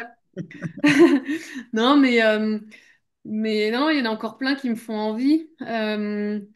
Et c'est peut-être aussi le problème, c'est que pour l'instant, j'ai encore un peu de mal à partir vers l'aventure parce que je suis plutôt connue dans le milieu des courses ultra et donc je suis invitée à des courses. Je me dis, ah, ça a l'air cool. Et après, je remplis vite mon calendrier de courses et j'ai moins le temps pour faire des aventures.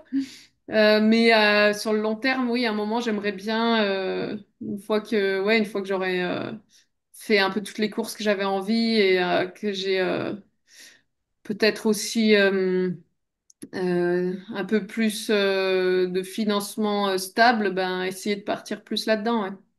Ok. Bah là, tu le disais là, dans le grand froid, et, enfin, ce que tu disais là avant. Et c'est quoi tes rêves encore de course là? Qu'est-ce qui te ferait vraiment rêver de faire si tu en aurais quelques-unes à cocher et à nous dire? Ouais, ben là, celle qui me ferait vraiment rêver, c'est Lydie Tarod. Euh, donc, je sais plus combien, peut-être 1 500 kilomètres en Alaska. Mais là, c'est vraiment engagé. Ça devient déjà, c'est toujours une course, mais c'est quand même l'aventure. À la base, c'est une course de musher, donc chien de traîneau, où ils l'ont ouverte aux coureurs et aux cyclistes. C'est un peu dans le même style que le Yukon Arctic Trail. Oui. Je pense que celle-ci, elle est plus connue parce qu'il y a eu tout un truc avec Mathieu Blanchard qui l'a gagné. C'est un peu dans le même style, mais encore un peu plus extrême dans le sens où il y a un peu moins de ravito voilà, il faut vraiment être très autonome. Euh, il faut justement, avant de pouvoir faire cette course-là, tu peux pas juste t'inscrire.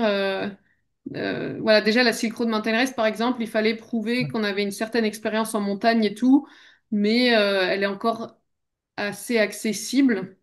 Euh, Même si elle est moins accessible que d'autres courses d'ultra, où tu peux t'inscrire comme ça. Euh, et là, c'est encore un niveau au-dessus. Il faut avoir fait des courses hivernales d'abord sur des plus petits formats, etc. Donc ça, c'est plus un projet, on va dire, à moyen terme, parce que je pourrais pas la faire, je peux pas me dire, tiens, l'année prochaine, je vais la faire, quoi.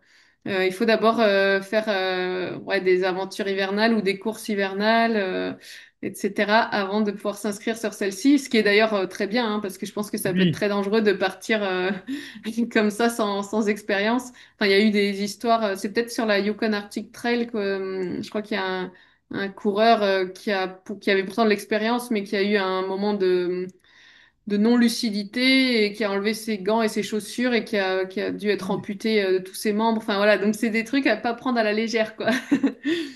Ouais, c'est compliqué. Euh, Aujourd'hui, pour préparer toutes ces aventures-là, ces compétitions, etc., bon, là, tu nous disais, sur le côté mental, t'es pas accompagné, mais sur le côté de l'entraînement ou de la nutrition, enfin, de l'organisation de tout ça, est-ce que T'es accompagné ou c'est toi qui gères toute seule? Est-ce que tu as toujours géré toute seule? Est-ce que tu vas tendre vers de l'accompagnement ou pas? Explique-nous un peu. Alors, moi, je suis plutôt autodidacte. J'ai toujours tout géré toute seule. Bon, déjà au début, parce que financièrement, je pense que c'était pas trop possible, forcément. Pareil sur le coaching, j'avais tellement envie de faire un peu tout et n'importe quoi que c'était pas trop gérable. Je me suis dit, si je paye un coach et que je suis pas ses entraînements, ça sert à rien. Parce que j'avais envie de faire un peu ce que je veux quand je veux. Euh, après, c'est vrai que oui, à un moment, je me suis dit, ça pourrait quand même m'intéresser. Bah là, j'ai été pour la Tour Divide, j'ai quand même testé 4 mois avec un coach. Donc c'était plutôt cool. Euh, voilà, ça permet aussi de s'entraîner un peu différemment. Euh, et puis c'est aussi que bah, maintenant, moi, comme je disais, je suis pas mal drivée par la découverte. Là, c'est la première fois que j'habite aussi longtemps à un endroit, donc je crois que ça va faire 6 ans que je suis à Grenoble. Et du coup, bah, de faire toujours les mêmes routes d'entraînement, je trouve ça un peu monotone. Et donc, c'est vrai que d'être concentré sur un exercice, ça permet, ouais, bah, je trouve que c'est plus ludique finalement. Il y en a peut-être qui aiment pas ça, mais moi, plutôt que de faire 15 fois le même col, je me dis, bah, si je me concentre sur mes watts et que j'essaie de les tenir, bah, en fait, je trouve ça plus fun que de faire le même col lentement. Voilà, je trouve que c'est, ouais. En fait, moi, il faut aussi qu'il y ait du plaisir un petit peu là-dedans. Après, c'est vrai que je me dis oui, si je veux passer encore un niveau sur les compétitions, ben ça pourrait être intéressant de me faire accompagner, comme tu dis, mentalement sur la nutrition, même sur ouais sur tous les aspects en fait. Hein. Je pense que je peux encore progresser un peu sur tous les aspects, peut-être un peu moins sur le physique, dans le sens où je pense que je suis déjà une bonne partie de mon potentiel, même si je peux encore progresser. Euh, Parce que là, tu mais fais des entraînements un petit peu spécifiques, tu te cadres un petit peu ou tu vas juste te dire, bah tiens, je vais rouler et c'est tout, quoi. Alors, ça dépend un peu des périodes. Mais au début, ouais, c'était beaucoup, je vais juste rouler. Après, comme je disais, j'aimais bien quand même me mettre des petits challenges. Donc, des fois, je me disais, bah, cette bosse-là, toi, j'ai envie de la monter à fond. Je veux Donc, en dire, fait, t'as je pas faisais du tu te frac. fais pas tu te fais pas un plan d'entraînement en te disant, bah voilà, j'ai cet objectif-là, j'ai une phase de montée en charge de 3 4 semaines avec telle et telle séance pour développer telle et telle capacité. C'est pas dans ta lignée, ça. Tu fais un Ça m'est peu. arrivé quelques fois, mais la plupart du temps, ouais, c'était surtout au début, c'était beaucoup, je fais un peu ce que je veux. Enfin, en fait, à la base, quand j'ai commencé, je savais même pas ce que je valais, donc j'avais pas spécialement l'objectif de gagner ou quoi que ce soit. Je voulais juste, voilà, me challenger sur de l'ultra. Et après, il s'est avéré que oui, j'ai fait des bons résultats et je me suis dit ah ben ouais, peut-être que je peux encore progresser, etc. Et puis le niveau aussi a augmenté, donc c'est vrai que maintenant, avant, je gagnais peut-être trop facilement pour me dire il faut que je m'entraîne un peu plus sérieusement. Alors que maintenant, c'est plus forcément le cas. Et donc, c'est vrai que j'essaye d'un peu plus appliquer ces principes-là, mais ça dépend un peu. Par exemple, là, après la Tour Divide, j'ai eu beaucoup de mal à me remettre sur du structuré. Là, je pars sur une course dans un peu plus d'une semaine. Enfin, quand l'épisode sortira, je serai peut-être dedans ou j'aurai peut-être terminé, mais mais c'est vrai que là, je voulais reprendre un peu l'entraînement ouais, plus structuré et j'ai mis un peu de temps. Là, j'ai commencé l'entraînement structuré ouais, même pas 2 mois avant la course. C'était un peu court. Mais voilà, après, j'ai quand même une très bonne base en endurance. Je pense qu'en ultra, c'est ce qui est le plus important. Euh, Même si, évidemment, hein, quand on veut gagner, il faut aussi avoir de la vitesse, etc. Surtout plus c'est court, là c'est un 800 km, donc pour un ultra c'est assez court. Donc là, c'est sûr que je pense que j'ai pas... Ouais, physiquement c'est peut-être pas l'idéal, mais en même temps aussi, après la Tour Divide, qui était mon gros objectif de l'année, bah, j'ai senti qu'il fallait aussi un peu que je relâche et que je me fasse juste Ouais, plaisir sur le vélo, quoi. c'est normal, c'est normal. Tu parlais avant de Morton, sur le côté nutrition du quotidien, sur le côté nutrition à l'effort. Bon, on voit tes stories, hein, t'aimes te faire plaisir quand même avec la ligne. Je vois passer quelques tartes, etc. En story sur les sorties. Mais globalement, tu te mets des objectifs en termes de nutrition, c'est-à-dire sur le vélo, ou c'est tu suis ton instinct, tout simplement. Et au quotidien, comment tu fais pour gérer ça entre les grosses charges d'entraînement? Est-ce que c'est cadré, pas cadré? Explique-nous un peu. Ben, c'est comme un peu mon entraînement physique, mental, tout ça. C'est beaucoup à l'instinct. Je m'écoute pas mal. Après, j'essaye quand même de manger sainement la plupart du temps. C'est vrai qu'après, sur les grosses sorties vélo ou sur les ultras, ben, là, on mange un peu ce qu'on peut. Et puis, des fois, ben, Tu beaucoup de trouves, quoi. calories plus que de la qualité. Parce qu'on veut, voilà, on veut surtout bah, récupérer les calories, quoi, pour continuer à performer. Mais c'est vrai que bah, sur les photos, je mets plutôt les gros plats, peut-être plus les cheat meals, quoi. Mais je mange pas comme ça non plus tous les jours. Euh, non, globalement, j'essaye de manger équilibré, mais je suis pas non plus à peser mon alimentation et tout. C'est vrai que j'aime bien me faire plaisir aussi. Je pourrais peut-être ouais, gagner à perdre quelques kilos. Euh, mais globalement, non, je fais pas mal, je fais pas mal à l'instinct. Mais là, sur une course, il y avait, c'était à Annecy, les géants. J'ai fait un Ouais. 400 km gravel. Et là, j'ai testé justement de prendre, je sais plus, je devais être autour de 80 grammes de glucides par heure, peut-être même autour, entre 80 et 100, je crois, à peu près. Et franchement, j'étais hyper bien. J'ai senti que, Ouais, tu arrives ouais. quand même à avoir des gros dosages alors en termes de glucides. Ouais, mais ce qui est drôle, c'est que je l'ai pas du tout travaillé, que souvent à l'entraînement, je mange pas du tout. Et enfin, je mange beaucoup avant, Une après, chance. mais pas C'est une pendant. chance alors. Ouais, et je pense qu'au niveau de l'estomac, j'ai peut-être quelques avantages. Mais, euh, mais du coup, ouais, j'avais quand même un bon dosage et j'ai senti que pour la performance, c'était quand même Ah bien. oui. Après, le problème, c'est qu'à un moment, j'ai aussi envie de manger autre chose que des gels et ce Ah, genre de choses. plus c'est long et plus le côté apport d'alimentation hors produits énergétiques devient important. Et c'est non seulement pour le côté, on va dire, nutritionnel, mais aussi dans la tête, hein, ça fait du bien. Hein. Ouais, exactement. Et du coup, bah là, c'était du gravel dans les Alpes, un jour férié, donc disons qu'il n'y avait pas grand-chose.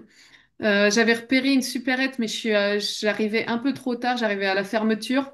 Et du coup, j'ai commandé, voilà, on arrivait dans un village, j'ai commandé une pizza pour qu'elle soit prête quand j'arrive. En plus, j'avais trop bien calculé. Ça, je crois que c'était ma plus grande fierté de la course. C'est que je suis arrivée pile à l'heure où j'avais commandé ma pizza, quoi. Et, euh, et bref, sauf que du coup, ben, à ce moment-là, j'avais super faim et donc je me suis dit, bon, la pizza, ça va bien passer. Et en fait, j'ai trop mangé. J'aurais dû en Problème emporter de avec moi, ça. mais bon, j'avais pas grand-chose à, voilà, pour l'emporter et tout. Et du coup, après ça a été, ça a été dur, ouais. Parce que, ouais, bah, j'avais une montée et ouais, j'étais un peu ballonnée. Voilà, après, j'arrivais quand même à avancer et tout, mais c'est vrai que niveau confort, c'était pas le mieux, quoi. Ah non, la pizza, le mélange gras, sauce, etc. Ouais, c'est pas forcément l'idéal, surtout si tu manges une pizza entière, quoi. Niveau digestion. Ouais. Mais bon, voilà, il y avait que ça de Ah dispo à bah ce oui. moment-là de rapide, je veux dire. J'allais pas m'arrêter 2 heures au resto. Enfin, sur ces courses-là, on essaye d'avoir quelque chose de disponible rapidement. Il n'y avait pas de boulangerie, il n'y avait plus de boulangerie ouverte, plus de supérettes. C'est vrai que normalement, je suis plutôt sur ces choses-là où je trouve que ça marche plutôt bien pour moi. Donc là, je me suis rabattue sur une pizza en pensant que ça irait parce que sur des courses vraiment très longues où je dépense tellement d'énergie que ça passe. Bah là, par exemple, sur la Tour Divide, justement, au niveau nutrition, je mangeais vraiment n'importe quoi et je perdais du poids à fond alors que j'étais aux Smarties, aux burgers, enfin, toutes les À cochonneries que tu un peux moment trouver donné, là-bas, quoi. il enfin, faut juste mettre de la calorie et puis tu fais avec. Hein. T'as pas C'est le choix. ça. Tu vois, Mais c'est ça, mais là, je pense que sur un 400 où en plus j'avais réussi à bien me nourrir sur les 100 grammes par heure, ou enfin moins que ça sans doute, mais plus 80 grammes par heure, euh, bah, j'avais peut-être pas besoin d'autant de non, calories. non, Voilà, ça, c'est donc, clair. C'est un format aussi donc court. erreur. Ouais. Bon. Ouais. Ok. Bon, après, ça m'a pas empêché de bien performer, mais c'est vrai que j'aurais pu être mieux ouais, niveau confort digestif, quoi. Comment tu vois aujourd'hui, on voit que ça évolue quand même, l'ultra-cyclisme. Je fais toujours moi l'analogie venant plus du trail et de l'ultra-trail avant que je bascule un peu plus dans l'ultra-cyclisme sur le plan personnel en tant qu'athlète. Comment tu vois l'évolution de ça? Moi, j'ai vu l'évolution du trail vraiment et qui explose. Et je vois un petit peu quand même l'ultracyclisme se développer aussi avec la création de circuits, des courses qui fleurissent un petit peu partout, etc. Comment toi tu vois l'évolution de la discipline sur le long terme par rapport à ça? Est-ce qu'on va y gagner dans cette enfin, toujours escalade entre guillemets de toujours plus de courses, ou est-ce que ça va dénaturer un petit peu l'essence même de la pratique? Eh ben, je pense que ça va être un peu comme le trail et l'ultra trail. Alors moi, je suis pas tant que ça, enfin depuis assez peu. Et ouais, je suis pas non plus énormément le trail, même si je suis quelques athlètes. Euh, donc, je sais pas exactement comment ça va évoluer, mais enfin comment ça a évolué, mais je pense que bah, ça va être un peu pareil dans le vélo. Nous, c'est encore assez récent, l'ultra, mais on voit que ça se popularise. Comme tu dis, il y a énormément de courses. Après, je pense que ça va aussi un peu s'écrémer dans le sens où bah, il y a des courses qui vont marcher. On voit, hein, il y en a, il faut s'inscrire tout de suite si on Hmm. veut les faire. Et puis, il y en a d'autres qui galèrent un peu plus parce que peut-être moins de communication, moins de moyens. Ça veut pas dire que les courses sont moins bien, hein. J'en ai fait voilà, des moins connus que j'ai adoré. Mais voilà, il y a toujours ce problème un peu du marketing et de la popularité. Euh, comment ça va évoluer? Je pense qu'il y a toujours des avantages et des désavantages. Peut-être l'avantage, c'est que enfin, des athlètes vont pouvoir se professionnaliser et en vivre vraiment et être performants parce qu'ils pourront se concentrer là-dessus et pas chercher des financements par d'autres moyens. Donc ça, c'est plutôt cool pour les athlètes. Après, bah, il y aura forcément des dérives. Peut-être, enfin, je pense qu'il y en a déjà. On a vu les stories avec Victor Bozo, par exemple, Ouais, du avec dopage. du dopage, ouais. Donc ça, c'est un peu dommage. Mais si en plus après il y a du plus d'aspect financier, enfin, parce que pour l'instant, voilà, il faut savoir qu'ici il y a zéro prize money, etc. S'il commence à y avoir ça, bah forcément, il y a des gens, peut-être plus de gens qui vont Hmm. essayer de gagner par tous les moyens. Enfin, on a vu aussi sur une course en Afrique des gens qui ont pris des trains, des choses comme ça. Bon, après ça c'est vite repérable avec les trackers, mais mais voilà, donc ça c'est le côté un peu négatif. Après, je suis peut-être un peu aussi naïve, hein. Il y en a sûrement déjà pas mal qui en utilisent juste pour la gloire Oh, ben, de. je pense, hein, honnêtement, je pense honnêtement, mais Ouais, c'est l'humain qui est comme ça, hein. Tu sais, c'est ça. Enfin voilà, ça a il n'y a toujours pas été besoin, quand on regarde. il y a pas besoin forcément d'avoir enfin, de la carotte financière derrière. C'est simplement enfin, la reconnaissance. Bah, certains sont prêts à passer le cap en se disant, bah, tiens, je vais prendre des produits, etc. Ça, ouais, c'est un vaste sujet et c'est un vaste problème dans tous les sports, quoi, hein. Ouais, exactement. Et puis après, je pense qu'une autre chose qui peut être bien pour certains, que moi je trouve peut-être un peu dommage, c'est qu'il va y avoir peut-être plus de réglementation. Ouais. Là, ce que j'aime bien dans l'ultrac, c'est que c'est un peu la liberté. Chaque organisateur fait un peu sa course comme il veut. Et il y a en fait très peu de règles, à part l'autonomie totale. Il y a quasiment pas de règles dans l'ultra et je trouve ça plutôt cool. C'est vraiment, tu gères un peu tout comme tu veux.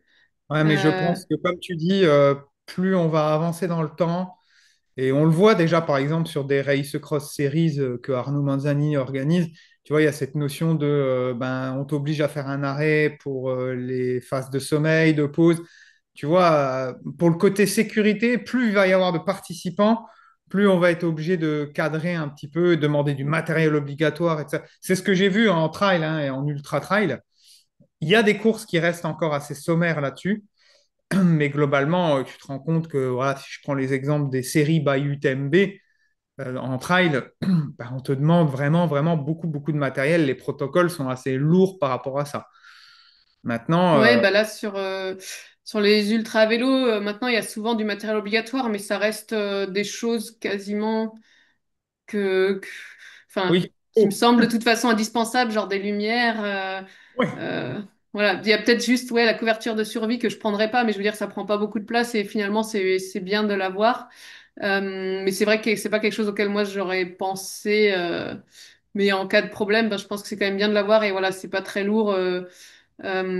Si là sur la course que je vais faire, par exemple, il y a manchette et jambière obligatoire que moi j'aurais pas pris parce que bah, je prends déjà une veste. Enfin voilà, j'ai pas, je le mets jamais. De toute façon, si j'ai des jambières et enfin c'est hyper rare que j'en mette. Mais bon, voilà. Après, de toute façon, ça reste du matériel qui est bah, pour tout le monde, donc c'est pas forcément gênant. Mais après, c'est pareil hein, sur le sommeil. Bah oui, je peux comprendre. Il y a un bon côté. D'un autre côté, bah niveau stratégique, c'est dommage. Ça tue peut-être certaines Oui. stratégies de course. Euh, Mais malgré tout, mais toi, tu te rends compte que plus ça évolue et plus les meilleurs ultracyclistes, naturellement, vont faire des pauses sommeil. C'est de jouer que sur la carte sommeil. Aujourd'hui, ça ne fonctionne plus. Il faut être rapide, mais dormir pour pouvoir repartir rapidement. Chose oui, qu'à oui, l'époque, on faisait moins. je dis pas qu'il faut pas dormir, mais tu vois, ça impose peut-être de devoir dormir à des moments où toi, tu aurais Oui. plutôt dormi à un autre moment. Mm. Euh, tu vois, typiquement, je sais pas, moi, j'ai du mal des fois à dormir en début de course. Et Mm. je sais plus, eux, ça doit être toutes les 36 heures. Et imagine, Ouais, mais ben, au bout de 36 ouais, heures. c'est toutes les 36 heures, mais c'est de la pause, en fait. C'est-à-dire que tu peux t'arrêter, mais sans forcément. Personne n'est là à côté de toi pour savoir si tu vas dormir ou pas, en fait. Tu Oui, vois, mais bon, je veux dire, quel est l'intérêt voilà. de s'arrêter si en plus tu dors même pas? Enfin, je veux dire, c'est. Enfin, à part si tu as des problèmes mécaniques, des choses comme ça, oui, effectivement, tu peux un peu tricher là-dessus, mais. Après, non, non, mais après, en plus, je pense que c'est pas excessif les temps d'arrêt qu'ils mettent. Mais voilà, j'ai pas testé depuis qu'ils ont cette règle-là, donc je sais pas trop. C'est juste que je me dis, par exemple, moi, la Tour Divide, au début, je m'étais dit, bah, je dors 4 heures toutes les nuits. Première nuit, je me suis arrêtée 2 heures, j'ai pas réussi à dormir. Donc c'était inefficace. Je me suis dit, bah, j'ai perdu du temps. Mm. Et donc après, au final, au bout de 48 heures, j'ai tout dormi au bout de 48 heures. Et donc, tu vois, 36 heures, ça m'aurait ramené à dormir en plein milieu de la journée. C'est pas l'idéal. Moi, je préfère rouler à ce moment-là. Enfin, je suis pas forcément fatiguée. Pareil, je me serais arrêtée sans dormir. Voilà, c'est ces choses-là que je me dis. Après, je dis pas, voilà, leurs règles, elles sont bien. Je pense qu'elles ont été pensées. Et puis, Ah oui, non, mais moi, je pense que c'est eux, ils font souvent des départs de de nuit. nuit. Donc, peut-être que les 36 heures, ça t'arrive un peu à ce moment-là. Enfin, je sais pas trop, mais ça, c'est par contre un truc que je comprends pas trop, c'est qu'ils privilégient le sommeil. Enfin, ils mettent des règles de sommeil, mais ils font partir en soirée. C'est-à-dire que tu commences une première nuit où tu dors pas, où t'as pas dormi de la journée. Enfin voilà. Ça, par exemple, pour Non, moi, en c'est trail, un c'est la peu. même chose. J'ai fait des Oui, mais trails, les trails, souvent, c'est beaucoup plus court. Tu passes 2 jours, 3 jours. pareil, c'est vrai.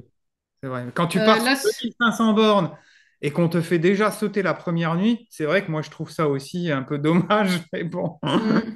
Non, mais c'est ça, tu passes la journée à juste attendre déjà. Enfin, Ouais. moi, je comprends pas trop les courses qui partent le soir, mais ouais, tu passes la journée à attendre, t'es pas assez fatigué pour dormir. Enfin, moi, je peux pas faire des siestes la journée Non. si je me suis pas enfilé 500 km de vélo.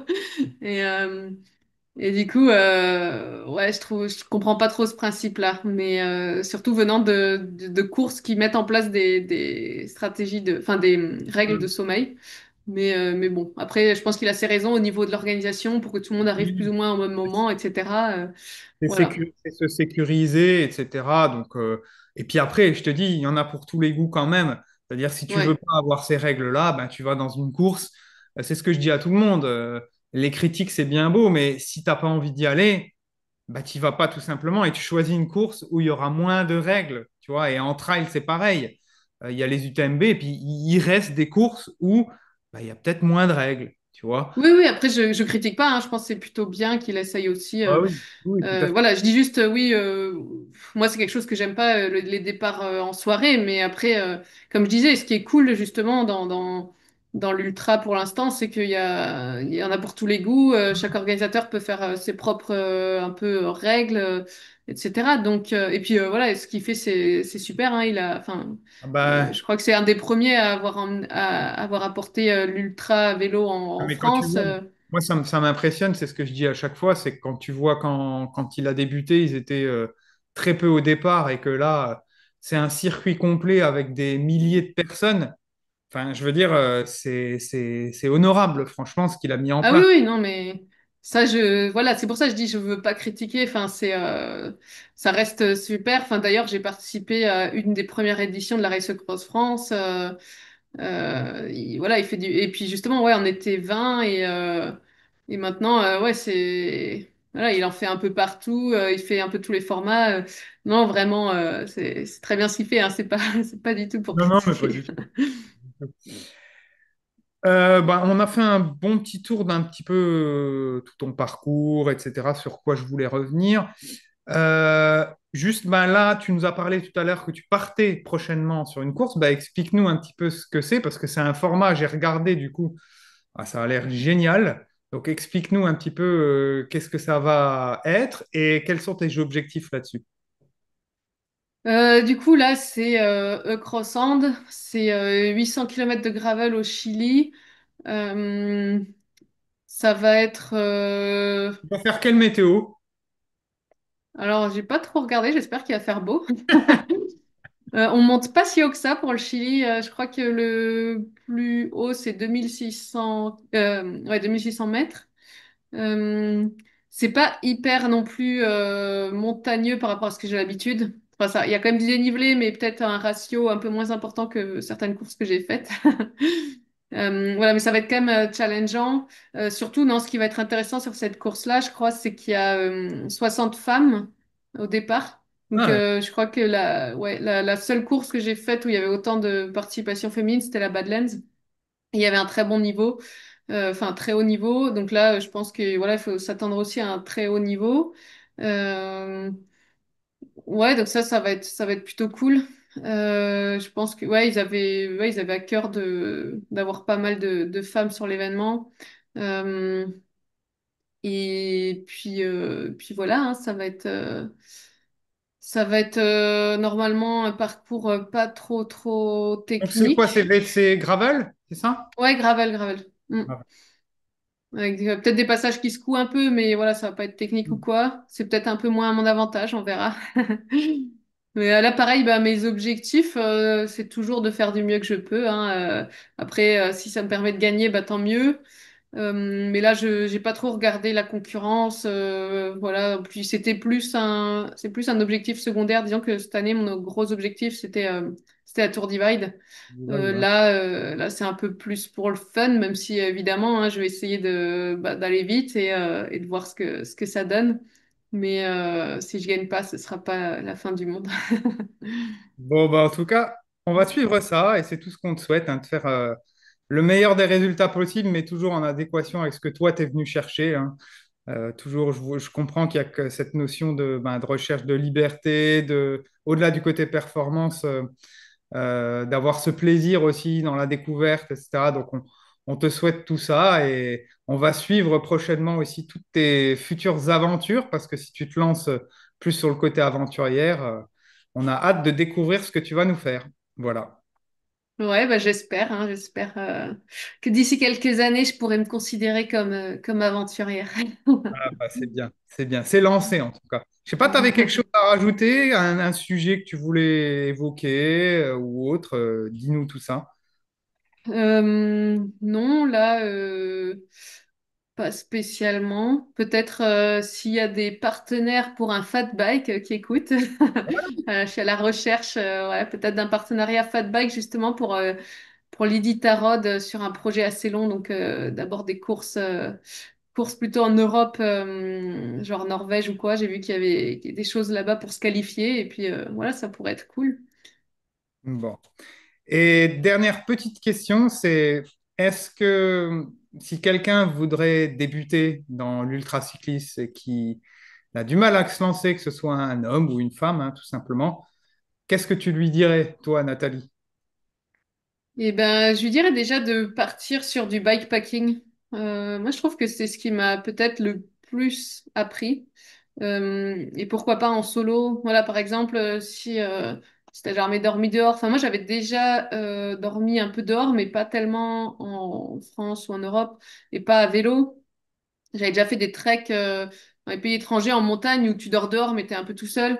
Euh, Et c'est vrai que là, bah, j'avais un peu cette appréhension. Est-ce que, enfin, j'avais plus d'appréhension pour mon vélo que pour moi. Est-ce que quelqu'un va me voler mon vélo? Voilà. Donc, je pense que ouais, le bikepacking, ça permet vraiment d'apprendre à se sortir aussi de certaines situations, de rouler par tous les temps, de devenir un peu indépendant et puis de savoir s'adapter. Donc, pour moi, vraiment, commencer par du bikepacking, c'est un peu l'école de la vie d'ultra. Parce que finalement, l'ultra à vélo, bah, c'est un peu du bikepacking avec la recherche de performance, quoi. Exactement, exactement. Et puis à un moment donné, il faut arrêter de se poser des questions et puis il faut se lancer. Si on a réellement déjà l'envie et qu'on se le dit dans la tête, le reste, ça suit. Donc il faut essayer. Voilà. C'est ça, on n'apprend jamais mieux finalement qu'en commençant. Enfin, on n'aura jamais Ah bah toutes les oui. réponses avant de se lancer, hein. Moi, quand j'ai fait ma première Race Cross France, je me suis dit, oh, c'est juste une grosse balade à vélo. Bon, j'étais peut-être un peu trop optimiste. Je me suis rendu Ouais. compte que c'était un peu plus que ça, mais au final, bah, peut-être c'est ce qui m'a permis de me lancer sans trop me poser de questions, de tenter. Ça a été un peu difficile. Alors peut-être pas comme moi, commencer direct par un 2500 et aller plus par Non, étapes. non, Peut-être ça non. serait un autre conseil.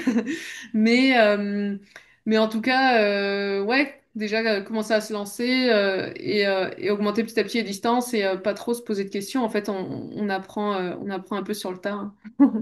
Des réponses, comme je dis toujours aux athlètes que j'accompagne, on peut se sécuriser au maximum en se rassurant avec l'entraînement, la nutrition, etc., l'étude du parcours, enfin, tous les détails. Mais à un moment donné, il faut accepter qu'il y a une phase d'inconnu et puis toutes les réponses, elles viennent sur le chemin et c'est comme ça. Et il faut laisser justement cette part d'inconnu et c'est ce qui fait la beauté aussi de ces épreuves-là. C'est-à-dire que tu sais jamais et à chaque épreuve, tu en apprends encore un petit peu plus et c'est ce qui fait ton bagage d'expérience, quoi, en fait, hein. Exactement, et puis on peut se préparer au maximum et finalement c'est jamais la Non. chose à laquelle on s'était attendu qui arrive. Bah, par exemple, on n'en a pas parlé, mais sur la Tour Divide, j'ai eu un gros problème mécanique alors que mon vélo était quasi neuf de partout, enfin à part le cadre et les roues. Et, euh, et justement, voilà, j'avais changé toutes les pièces avant la course et tout, et j'ai eu un problème de moyeu sur ma roue. Il n'y a pas de moyeu de... Mince, j'ai plus le mot maintenant. Enfin, je pouvais plus pédaler. Alors que voilà, j'avais tout changé et en fait, en contactant la personne qui à l'époque m'avait sponsorisé ce vélo, ben c'est a priori juste un problème assez connu et de malchance de conception de la roue. Donc, et ça m'est arrivé bah, sur la Tour Divide, quoi, alors que j'avais fait déjà pas mal de milliers de kilomètres avec ce vélo où j'ai jamais eu de problème. Donc voilà, donc on peut se préparer à tout et en fait, bah, il faut toujours quand même, en fait, Adapté. voilà, il faut avoir des bonnes capacités d'adaptation, je pense, pour l'ultra. Bon, bah, on va retenir tout ça. Écoute, Nathalie, je te souhaite une bonne soirée. Je te souhaite bonne chance aussi pour ta future course. On va suivre tout ça. Et puis, bah, je te dis à très bientôt pour de nouvelles aventures. On s'est vu récemment sur l'Ultra Bike France. On se reverra certainement sur d'autres épreuves ou ailleurs et sur un vélo. Voilà. Ouais, bah, j'espère. Allez, bonne continuation à toi. Merci. Merci. Salut. Salut.